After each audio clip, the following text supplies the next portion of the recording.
While exploring the forest, Leo is warmly welcomed by the birds. A sudden typhoon and lightning shake the forest.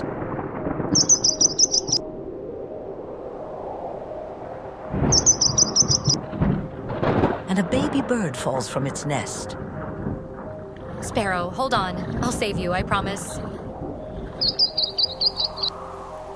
The typhoon hurt the baby bird. Oh no, is it okay? Seeing the fallen baby bird, Leo's heart aches. The rescue mission begins. Gathering herbs and preparing fish, hope blossoms from Leo's hands. A heartfelt fish porridge is complete. Thanks to Leo's care, the baby bird gains strength. It's ready to soar now. Goodbye, little bird. Be happy with your mom, okay?